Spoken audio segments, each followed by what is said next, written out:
ये मूवी की कहानी 1890 के आसपास है, जब लोगों को कनाडा के यूकिन में सोने मिलने की खबरें चर्चा में थी। सब लोग सोने की तलाश में दूर दूर से यहाँ आते रहते थे और अपनी सामान को ले जाने के लिए बड़े बड़े कुत्तों का इस्तेमाल कर रहे थे। मूवी की शुरुआत में हम देखते हैं बक को, जो सैम्प्रोनोट और स्कॉच कोहली का एक मिक्स ब्रीड है। वो कैलिफोर्निया में अपनी मालिक जज मेलर के साथ रहता है। यहाँ उसकी मालिक की वजह से सारे शहर के लोग उसे पहचानते हैं। वो एक मेड के साथ बेटोक शहर की गलियों में घूमता रहता और जो जी चाहता वो करता। उसे मार्केट में देख एक आदमी सोचता है कि सोने की खदानों के लिए ऐसे ही कुत्तों की बहुत ज्यादा जरूरत है, इसके अच्छे खासे पैसे मिलेंगे। आज जज मिलर का बर्थडे है तो घर में बहुत सारी स्वादिष्ट पकवान बने हैं, पर बक के आते ही सब कुछ छिपा दिया जाता है। फिर एक मेड उसे बच्चों को उठाने के लिए कहती है। वो बड़े ही खतरनाक ढंग से बच्चों को उठाता है। वो इतना विशाल होता है कि जब वो घर में दौड़ता है तो पूरा घर हिलने लगता है। उसकी शरारतों की वजह से परेशान होकर जज मेलर उसे घर से बाहर निकाल देते हैं। यहाँ पर भी बक एक रैबिट को देखकर उसका पीछा करता है, पर वो उसे पकड़ नहीं पाता। बाहर डाइनिंग टेबल लजीज खानों से भरा हुआ था। वहाँ काफी लोग भी आए थे जज को बर्थडे विश करने के लिए। तो बक बस खाने की तरफ देखता है और मुंह में बोटी लेकर फोटो खिंचाने सबके पास चला जाता है। जज मुंह में बोटी लिए बक को देखते हैं, फिर वो टेबल की तरफ देखते हैं तो टेबल पूरा तहस नहस हो चुका था। जज उससे नाराज हो जाते हैं और उसे सजा के तौर पर रात भर घर से बाहर रखते हैं। जहाँ बिजली कड़कने से बक डर जाता है। फिर उसे दूर से माली की आवाज सुनाई देती है। माली एक बिस्किट का टुकड़ा वहीं खड़ी गाड़ी में फेंकता है और बक भी हिचकिचाता हुआ गाड़ी में चला जाता है कि तभी माली और एक दूसरा आदमी गाड़ी के दरवाजे को बंद कर देते हैं। फिर बक अंदर से माली को कुछ पैसे लेते हुए देखता है। इसका मतलब माली ने बक को बेच दिया था। बक के कार्टून को ट्रेन में चढ़ा जाता है। कुछ देर बाद जब उसकी नींद खुलती है तो वो देखता है कि एक आदमी हाथ में डंडा लिए उसके कार्टून को खोल रहा है। अचानक बक उस पर हमला कर देता है, पर वो आदमी उसे डंडे से मारता है। इस बीच मौका पाकर वो वहाँ से भाग जाता है, पर जब वो बाहर आकर देखता है तो उसके पैरों तले जमीन खिसक जाती है। वो खुद को एक सीप में पाता है। यहाँ से वो कहीं नहीं जा सकता। कुछ ही देर में वो सीप अलास्का पहुंच जाती है, जिसे सोने की खदानों का द्वार भी माना गया है। यहाँ बक सबको अजीब नजरों से देखता है। अब कुछ ही देर में बर्फबारी शुरू हो जाती है। वो बक के लिए बिल्कुल ही एक नया अनुभव था। बक उन बर्फ को देखकर बहुत खुश हो जाता है और उनके साथ खेलने लगता है। फिर वो रस्सी चुड़ाकर भागता है। दूसरी तरफ हम देखते हैं जॉन थंडन को, जो एक बुजुर्ग है। वो अपनी मकान बेचकर यहाँ से जा रहा है। यहाँ इन दोनों की टक्कर हो जाती है और जॉन का हारमोनी गिर जाता है, जिसे बाद में बक लौटाने आता है। जॉन बक को थैंक यू बोलता है और सीप में चढ़ जाता है। ये उनकी पहली मुलाकात थी। अब बक को बेचने के लिए दूसरे कुत्तों के साथ रखा जाता है। वो उनसे दोस्ती करना चाहता है, पर कोई भी कुत्ता उससे दोस्ती नहीं करता। कुछ देर बाद पेरोल्ट वहाँ आता है और वो बक को खरीद लेता है। पेरोल्ट लेटेस्ट डिलीवरी करने का काम करता था और उसे अपनी स्लेज गाड़ी खींचने के लिए एक कुत्ता चाहिए था, पर उसके असिस्टेंट फ्रैंकोइस कहती है कि हमें 2 कुत्ते चाहिए थे, परंतु पेरोल्ट कहता है कि ये अकेला ही काफी है। फिर पेरोल्ट उसे बाकी कुत्तों से मिलवाता है। उन कुत्तों का हेड होता है स्प्लिट्स, जो काफी डोमिनेटिंग किस्म का होता है। फिर वो उन सब कुत्तों को एक मैप दिखाता है जहां उन्हें जाना था। बक के गले में भी एक पट्टा डाल दिया जाता है और कतार की आखिर में उसे बांध दिया जाता है। अब जब सब कुत्ते उस गाड़ी को खींचने लगते हैं, पर बक उन सब के साथ कोऑर्डिनेट नहीं कर पाता और बार बार गिरता रहता है। क्योंकि उसे बर्फ में चलने की आदत नहीं थी, तो उसके पैर बार बार फिसल रहे थे। वो गिरता संभलता चलने की कोशिश करता है और इसी बीच एक बर्फ के ढलान में वो सब गिर जाते हैं। पेरोल्ट समझ आता है कि बक को चलने में दिक्कत हो रही है। रात होते ही वो सब लोग वही कैंप लगाकर सो जाते हैं और पेरोल्ट भी कैंप में फ्रैंकोइस के साथ सोने चला जाता है। लेकिन बक बाहर सर्दी में सो नहीं पा रहा था, इसलिए वो फ्रैंकोइस को टेंट से निकालकर खुद पेरोल्ट के साथ सो जाता है। कुछ देर बाद फ्रैंकोइस उठती है और बक को टेंट से बाहर निकाल देती है। यहाँ बक को एक काला भेड़िया दिखाई देता है। दरअसल ये काला भेड़िया उसका गार्डियन एंजल है, जिससे डरकर वो पीछे हट जाता है और एक कुत्ते से टकराता है। वो कुत्ता बक को अपनी जगह देकर दूसरी जगह सोने चला जाता है और यहाँ बक को समझ आ जाता है कि बर्फ में कैसे सोया जाता है। अगली सुबह फिर से सफर शुरू हो जाती है, पर अब भी बक सही से दौड़ नहीं पा रहा था। उसे बर्फ में चलने से तकलीफ हो रही थी। वो बीच रास्ते में सबको मेल डिलीवर करते हुए अपनी डेस्टिनेशन की तरफ बढ़ रहे थे।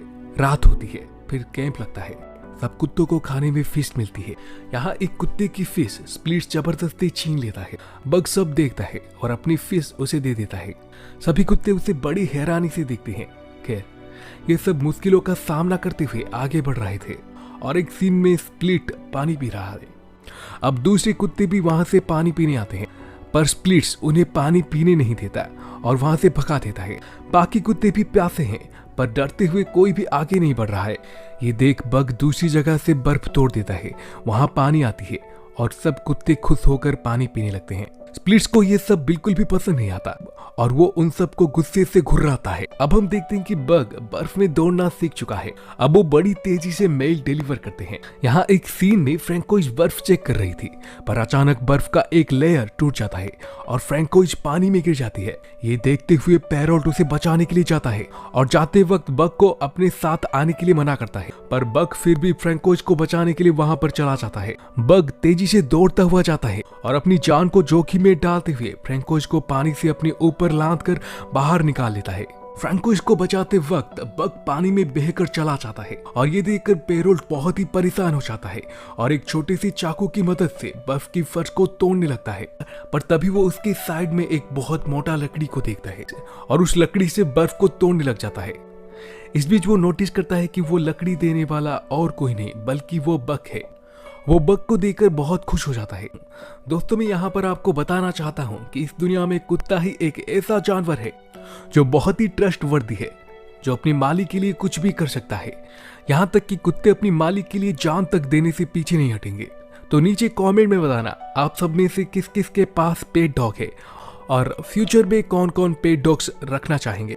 इसके बाद फ्रैंकोइज जो उसे अच्छे से बात नहीं कर रही थी, वो भी उससे अच्छे से बात करने लगती है और उसे खाने में बोटी भी देती है। ये सब दूर से स्प्लिट्स देख रहा था और ये सब देखकर उसे अंदर ही अंदर जलन हो रही थी। रात को पेरोल्ट और फ्रैंकोइज सोने के लिए चले जाते हैं और बग को तभी एक रैबिट दिखता है और बग उसके पीछे भागता है। सारे कुत्ते भी उसका पीछा करने लगते हैं। बग उसे पकड़ लेता है पर फिर वो उसे छोड़ देता है।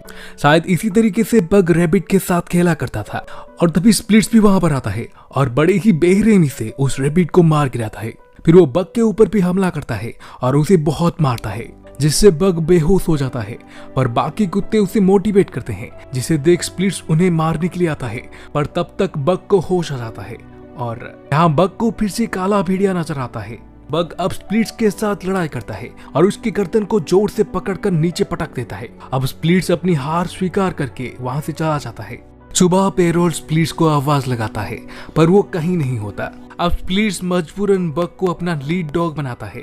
सारे कुत्ते भी उसका साथ देते हैं। इस बार बग पूरी ताकत के साथ दौड़ता है, जिसे देख पेरोल्ट उससे काफी इम्प्रेस हो जाता है। आगे उनके सफर में पेरोल्ट देखता है कि एक बर्फ की पहाड़ी तेजी से टूट रहा था। बग भी वो देख लेता है और बड़ी तेजी से भागता हुआ सबकी जान बचाने की कोशिश करता है। स्प्लिट्स उसे बाएं मुड़ने के लिए कहता है, पर बग को दाएं तरफ वो काला भेड़िया दिखाई दे रहा था, इसलिए वो दाएं मुड़ जाता है। वो एक गुफा में घुस जाता है और सबको सही सलामत गुफा की दूसरे छोर से बाहर निकाल देता है। पेरोल्ट को लगता है कि बग वाकई में एक समझदार कुत्ता है। वो बग की रफ्तार और समझदारी के साथ टाइम पर अपने डेस्टिनेशन तक पहुंच जाते हैं। सब लोग अपनी अपनी चिट्ठियां पाकर बहुत खुश होते हैं। बग सबको चिट्ठियां पढ़ते हुए देखता है। वहीं एक केबिन में जॉन भी होता है और वो अपनी पत्नी को लेटर लिख रहा था। दरअसल आज उसकी बेटे का जन्मदिन है, जो कि अब इस दुनिया में नहीं रहा। बग पेरोल्ट के साथ जाने लगता है तो उसे एक आवाज सुनाई देती है। दरअसल जॉन चिट्ठी पहुंचाने में लेट हो गया था, तो बग उसके हाथ से चिट्ठी लेकर पेरोल्ट को दे देता है। ये उसकी दूसरी मुलाकात थी। अब दोनों एक दूसरे को पहचान जाते हैं।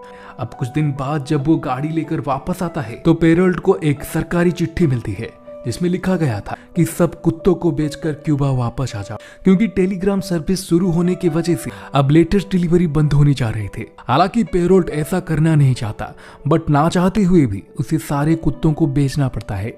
यहाँ हॉल नाम का एक आदमी जो सोने की तलाश में आया हुआ था, वो उन सबको अपनी बग्गी चलाने के लिए खरीद लेता है। पर बग्गी में सामान ज्यादा होने के कारण बग और बाकी कुत्ते उसे खींच नहीं पाते, तो उसका साथी चार्ल्स उसे मारने आता है। लेकिन जॉन वहां आकर चार्ल्स को रोकता है और उन्हें हिदायत देता है कि इस समय वहां जाना ठीक नहीं है, क्योंकि अभी बर्फ पिघल रहा है, जिस कारण सबकी जान खतरे में पड़ सकती है। पर हॉल उसकी बात नहीं मानता और आगे बढ़ जाता है। अब लगातार चलने की वजह से और भूख प्यास की वजह से बग बेहोश हो जाता है। इधर जॉन का भी मन उब चुका है। वो अपना सामान पैक करता है और चल देता है। उधर हॉल बक की बेहोश होने से परेशान है। वो गन निकालकर उसे शूट करने ही वाला था कि जॉन वहां आ जाता है। वो उन्हें आगे जाने से मना करता है, पर हॉल सोने के पीछे इतना पागल था कि वो उसकी एक नहीं सुनता। इसके बाद जॉन बक को अपने पास रख लेता है और बाकी सबको जाने देता है। वो बक को लेकर वापस अपने घर आ जाता है। बक 2 दिन तक बेहोश रहता है। होश आने पर वो बक को बताता है कि तुम्हारी सभी साथी मारे गए, अब तुम फ्री हो, जहाँ जाना चाहो जा सकते हो। इसके बाद जॉन बार में जाता है और अपने लिए शराब की बोतल खरीदता है। बक भी उसका पीछा करते हुए बार में पहुंच जाता है। अचानक वहां हॉल आता है और जॉन को मारने लगता है। ये देखकर बक उस पर हमला कर देता है। ये सब देखकर वहां खड़े लोग हॉल को बार से बाहर फेंक देते हैं। यहाँ पर जॉन घर में भी शराब पी रहा था। तब बक को बिल्कुल भी अच्छा नहीं लगता क्योंकि उसे पता है कि शराब सेहत के लिए हानिकारक है। पहले वो उसे रोकने की कोशिश करता है, बाद में वो उसकी बोतल लेकर बर्फ में दफन कर देता है और उसके ऊपर बैठ जाता है। हालांकि जॉन उसे उठाने की बहुत कोशिश करता है, पर वो इतना भारी था कि जॉन उसे वहां से हटा नहीं पाता। यहाँ पर उन दोनों की बॉन्डिंग काफी गहरी होने लगी थी। किसी दिन जॉन बक को यूक्रेन का मैप दिखाता है और बताता है कि उसके बेटे ने यहाँ पर एक लाइन खींची थी और बोला था कि इस लाइन को फॉलो करने पर हम बहुत सारे सोने के खजाने तक पहुंच सकते हैं। इसके बाद वो दोनों अपने सफर पर निकल पड़ते हैं। वो नदी से होते हुए चल देते हैं, पर बहाव बहुत तेज होता है। दोनों पानी के बहाव में बहते हुए जाते हैं। यहाँ पर बक को काफी मजा आ रहा था, लेकिन नीचे आने पर उनकी बोट में छेद हो जाती है, इसलिए उन्हें नाव छोड़ना पड़ता है। अब वो दोनों पैदल ही जंगल की तरफ बढ़ जाते हैं। रास्ते में उन्हें एक कुटिया दिखता है। यहाँ पर जॉन उस कुटिया को देखकर बहुत खुश हो जाता है। वो दोनों मिलकर उस कुटिया की साफ सफाई करते हैं और वहीं पर ही रहने लगते हैं। हॉल भी जॉन का पीछा करते करते उसके घर तक पहुंच गया और मैप देखकर उसने पता लगा लिया कि अभी जॉन और बक कहाँ होंगे। अगले दिन नदी में नहाते वक्त जॉन को सोने का टुकड़ा मिलता है, जिसे देखकर वो बहुत खुश होता है। फिर दोनों मिलकर नदी से कुछ सोने के टुकड़े निकालते हैं। वहां बक को एक सफेद भेड़िया दिखाई देता है। जॉन भेड़िए को देखकर बक को उसका पीछा करने के लिए कहता है। बक उसके पीछे जाता है और रास्ते में उसे एक भालू मिलता है, जिसे देखकर वो डरता है। नदी के उस पार उसे वो सफेद भेड़िया दिखाई देता है। यहाँ दोनों का आमना सामना होता है। बक उसकी तरफ दोस्ती का हाथ बढ़ाता है, पर वो सफेद भेड़िया वहां से भाग जाती है। अब एक दिन सफेद भेड़िया और उसके साथी शिकार कर रहे थे और बक उन्हें एक साइड में बैठा हुआ देख रहा था। तभी एक भेड़िया शिकार करते हुए नदी में गिर जाता है। पानी का बहाव उसे अपने साथ खींच ले जाता है और वो एक पेड़ में जाकर अटकता है। ये देखकर बक वहां आता है और इस भेड़िए को बचाने की काफी कोशिश करता है, पर वो नाकामयाब होता है। आखिर में अपनी बुद्धि और बल से वो उस पेड़ की टहनी को खींच कर लाता है। टहनी के साथ वो भेड़िया भी पानी से बाहर निकल आता है और कुछ इस तरह से बक उस भेड़िए को बचा लेता है। इसके बाद वो सब भेड़िए भी बक के दोस्त बन जाते हैं। अब बक ज्यादा से ज्यादा टाइम अपने दोस्तों के साथ गुजारता है। वो रोज अपने दोस्तों के साथ शिकार पर जाता है और एक नया शिकार जॉन को लाकर देता है। बक के ना रहने से जॉन को अकेलापन लगने लगा था और जल्दी ये बात बक को भी एहसास हो जाती है। इसलिए वो रात को जॉन के पास आ जाता है और उसकी गोद में सर रखकर सो जाता है। लेकिन अगली सुबह जब सफेद भेड़िया आती है तो बक फिर से उसके पास चला जाता है। जॉन भी इस बात को समझने लगा था कि बक इन सब के साथ बहुत खुश है। उसे उसके परिवार मिल चुका है। वो सारे भेड़िए बक को अब अपने परिवार का हिस्सा मानने लगे थे। अब जॉन वापस जाने का मन बना लेता है और इकट्ठे किए सोने से कुछ टुकड़े पानी में फेंक देता है और बाकी के कुछ अपने पास रख लेता है। वो बक को बताता है कि तुम्हें तुम्हारा परिवार मिल चुका है, तुम यही रहना और कल मैं अपनी पत्नी से मिलने के लिए यहाँ से चला जाऊंगा। ये सुनकर बक काफी उदास हो जाता है। वो उस सफेद भेड़िए के पास जाता है। वो सफेद भेड़िया भी उसकी उदासी के कारण समझ आती है। उधर झोपड़े में जॉन को कुछ आवाज सुनाई देती है, इसलिए वो बाहर जाकर देखता है। तभी कोई उसके ऊपर गोली चला देता है और जॉन के हाथ से लालटेन गिर जाती है और वहां पर आग लग जाती है। दरअसल वहां पर हॉल था जो कि जॉन को मारना चाहता था। अब इन दोनों के बीच हाथापाई शुरू हो जाती है। जॉन उसे सोने के टुकड़े दे देता है और उन सोने के टुकड़ों को देकर हॉल की आंखें चौंधिया जाती है। वो जॉन को गोली से मारने ही वाला था कि बक उसके ऊपर जंप करता है और हमला करके उसे आग में झोंक देता है। इधर जॉन अपनी आखिरी सांसें गिन रहा होता है।